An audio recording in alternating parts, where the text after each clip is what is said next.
All right, here we are back again, going to do lecture 9.2.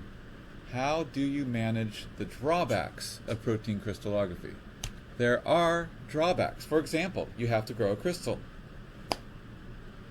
When I was coming up through biochemistry, it was said, how can we ever study membrane channel proteins with a technique as powerful as X-ray crystallography?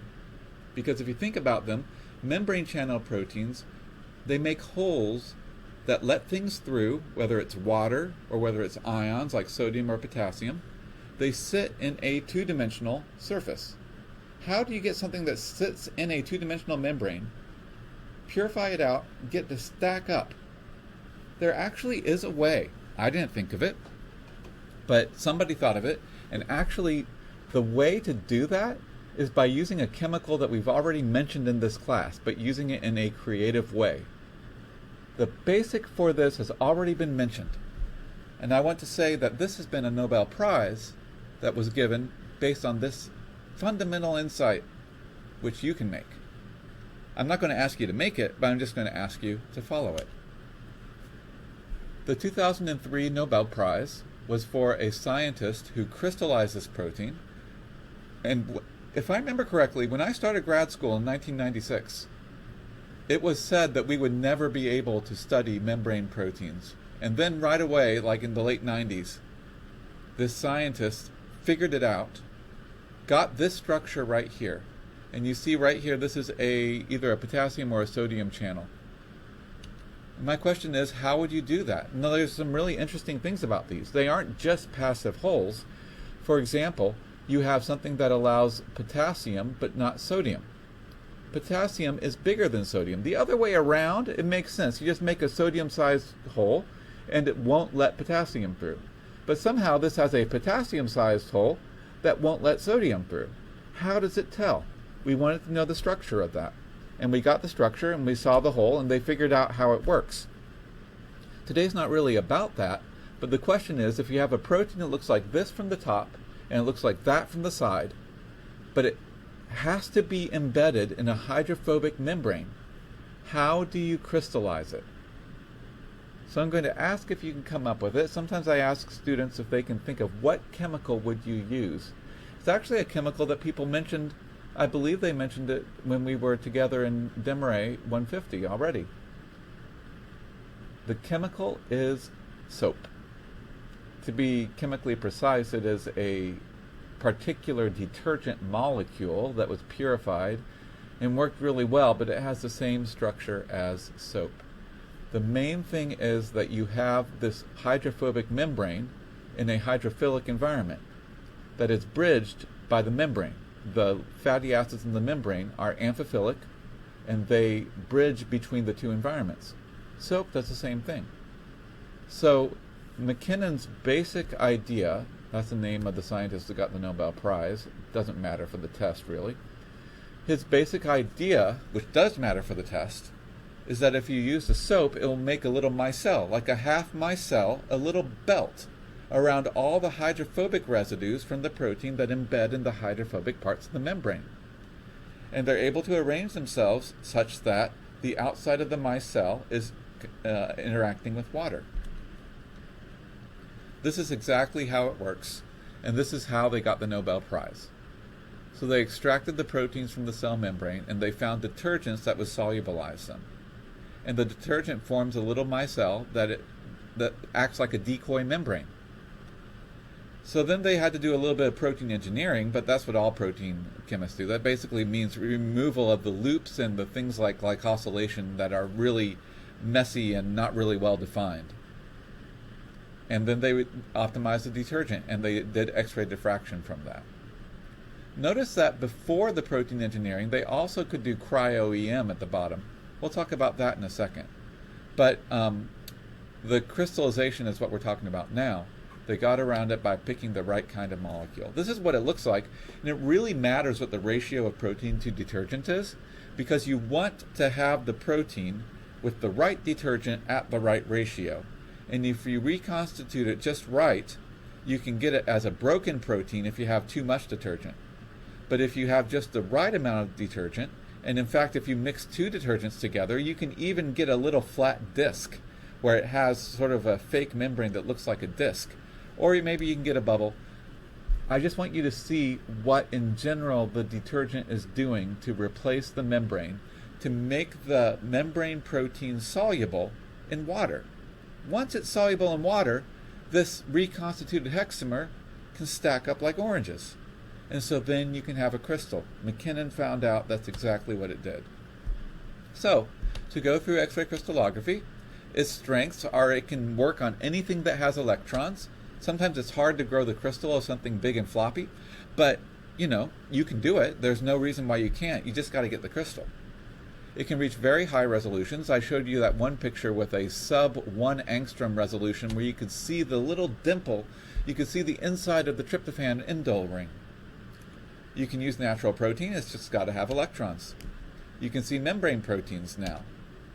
The weaknesses are, I'm going to be honest about it. Okay, I come from an X-ray crystallography background. You have to grow a crystal. You never know what's going to do that. They have robots, by the way, to do that now. So it's actually become a lot more straightforward. We've even got some crystals of SARS-CoV-2 proteins. Lots of trial and error steps, and even the computational parts are trial and error. I told you about how you can shoot X-rays through a crystal and find that the diffraction pattern still doesn't work because it's got local disorder that you can't see.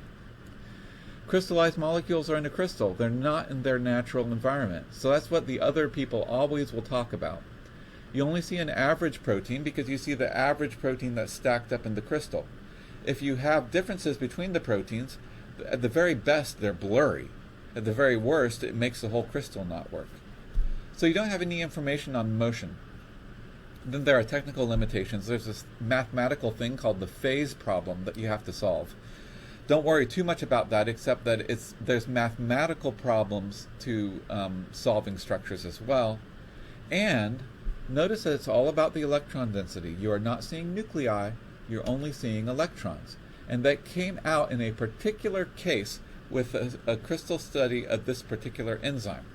Now this enzyme is one of the main steps in glycolysis. You'll talk about this step next quarter in lecture.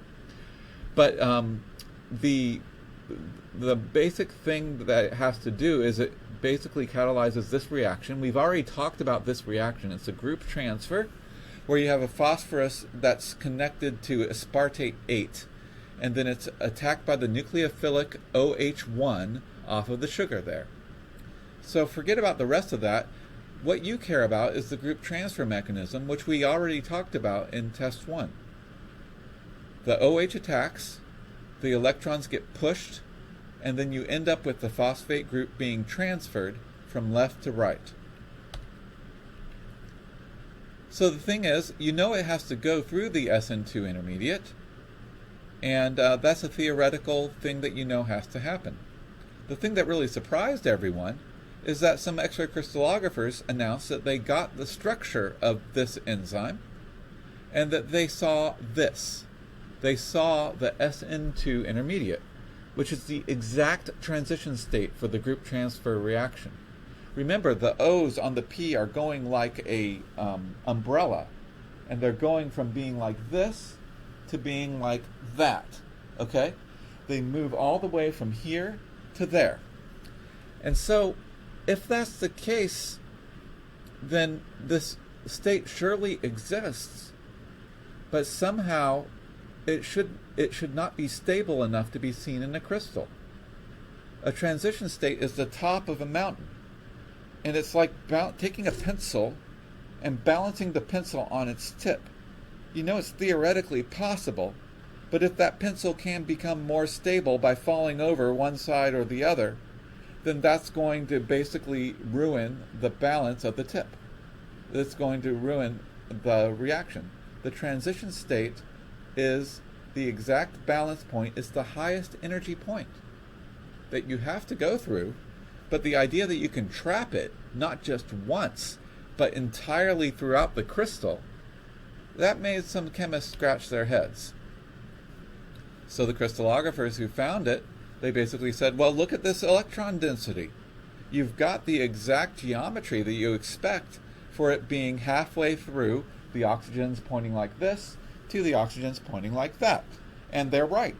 Those are the perfect angle and the perfect size. But the chemists still say, how can every molecule be trapped in a transition state? Then one chemist, or a few of them, went and they looked at the crystallization conditions for that particular enzyme. They saw that it was made up with magnesium and NH4F. One of them realized, maybe remembering from general chemistry, magnesium and fluorine can actually react. They didn't intend for that to happen, they were just using them as salts or cofactors.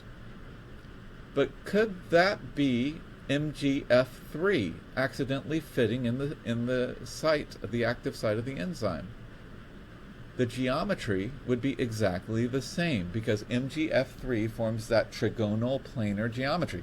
You thought that this would never show up after general chemistry, but believe me, it actually is part of solving this.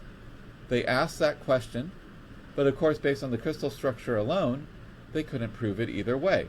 The electron density of Mg and P are similar. The electron density of F and O are similar. You can't resolve this question with just electron density. So what did they do? They remembered the other part of organic chemistry, and they went and they did an NMR experiment, because NMR depends on nuclei. It's nuclear magnetic resonance, right? And so NMR solved the mystery. It turns out that it was indeed MgF3. They saw the fluorine nuclei lighting it up. And so it wasn't the transition state. The chemists were right, and they had not trapped the transition state millions of times in a single crystal. They had not balanced the pencil on its end. It was actually a decoy. So that is the drawback. But now let's talk about the good things about this other technique about NMR.